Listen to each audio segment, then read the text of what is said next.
Hi friends, welcome back to my channel. This is your NK Story.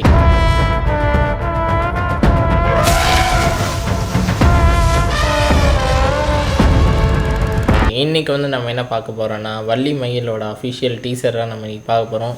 So இதில் வந்து விஜய் ஆண்டனி, சத்யராஜ் இவங்க 2 பேரும் காம்போவில் release ஆகிருக்கிற படம்னே சொல்லலாம். ஸோ இதோட டீசராக நம்ம இன்றைக்கி பார்க்க போகிறோம். ஸோ வாங்க வீட்டுக்குள்ள போகலாம்.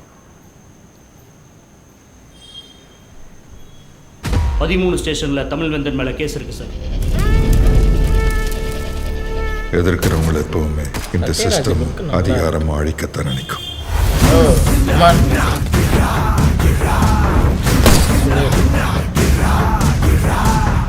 அந்த ஆபீசர் பேர் என்ன? Sakthi Saravanan. The wrong person in the right situation. வள்ளிக்கு சூட்டான் செட் ஆர்டர் ப்ரொடியூஸ் பண்ணியிருக்கோம்.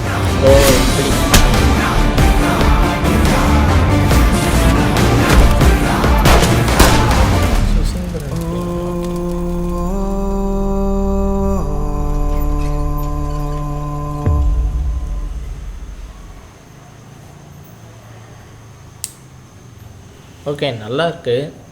இல்லை சுனிலும் நடிச்சிருக்காருன்னே சொல்லலாம். ஸோ அவரு ஒரு பார்ட் ஆஃப் த வில்லனா இல்லையான்னு தெரியல. அவரோட போர்ஷன் நல்லா இருக்குது. நல்லா ஃப்ரேம்ஸ் வைஸ் எல்லாமே சூப்பராகவே பண்ணியிருக்காங்கன்னே சொல்லலாம். ஸோ அந்த வள்ளி மயிலுக்கு என்ன அர்த்தன்றது நடுவில் சொல்ல போனால் தான் தெரிஞ்சுது. ஏன்னா இல்லை ஹீரோயினோட பேர் வந்து வள்ளி, ஸோ ஹீரோ பேர் சக்தி சரவணன். ஸோ அதுக்கேற்ற மாதிரியே பேர் வச்சுருக்காங்கன்னே சொல்லலாம். டைட்டில் வந்து டீமானோட மியூசிக் நல்லா இருக்குது. அதுக்கேற்ற மாதிரி கட்ஸும் செம்மையாக இருக்குன்னே சொல்லலாம். பட் ஆனால் மியூசிக்கோட பிஜிஎம் எங்கேயோ ஸ்டார்டிங்கோட பிஜிஎம் வந்து எங்கேயோ கேட்ட மாதிரி இருக்குது. ஸோ அது ஏதோ ரிலேட் ஆகுதுன்னு சொல்லிட்டு நான் வந்து உங்களுக்கு ஷார்ட்ஸில் அப்டேட் பண்ணுறேன். ஸோ மிச்ச வயசு வந்து சூப்பராகவே இருக்குன்னே சொல்லலாம். டீசர் வந்து இன்னொரு விஷயம், விஜய் ஆண்டனியாக இருக்கிறதுன்றது ரொம்பவே கஷ்டம்னு சொல்லலாம். ஏன்னா எவ்வளோ தான் பிரச்சனை வந்தாலும் அது எதையுமே ஓகே அத்துட்டு போயிட்டே இருக்கலாம், மூவ் ஆன் பண்ணிக்கிட்டே இருக்கலான்ற அந்த ஒரு மைண்ட் செட்டாக இருக்கிறதுன்றது ரொம்பவே கஷ்டம்னே சொல்லலாம். ஏன்னா அவருக்கு வர்ற அடிகள் எல்லாமே கொஞ்சம் இல்லை, ரொம்பவே இருக்குன்னே சொல்லலாம். அதையும் மீறி அவர் தாண்டி மூவ் ஆன் பண்ணிட்டு வந்துட்டுருக்காருன்றது ஒரு பெரிய விஷயம். ஒரு ஹேட்ஸ் ஆஃப்னே சொல்லலாம் அவருக்கு வந்து.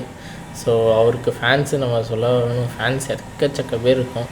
ஸோ ஃபேன்ஸ்க்காக அத்தரு மூவ் ஆன் பண்ணி போயிட்டே இருக்காருன்னு சொல்லலாம். நியூ மூவிஸ் வந்துகிட்டே இருக்குது. இதோட ப்ரீவியஸ் மூவி கூட சூப்பராகவே இருந்ததுன்னே சொல்லலாம். ஸோ இந்த படமும் ஒரு நல்ல ஒரு ஹிட்டு கொடுக்கணுன்னே சொல்லலாம் விஜய் ஆண்டனி சாருக்கு வந்து. ஸோ நீங்கள் இந்த டீசர் பார்க்கும்போது எப்படி ரியாக்ட் பண்ணிங்க மறக்காம கமெண்ட் செக்ஷனில் மென்ஷன் பண்ணுங்கள்.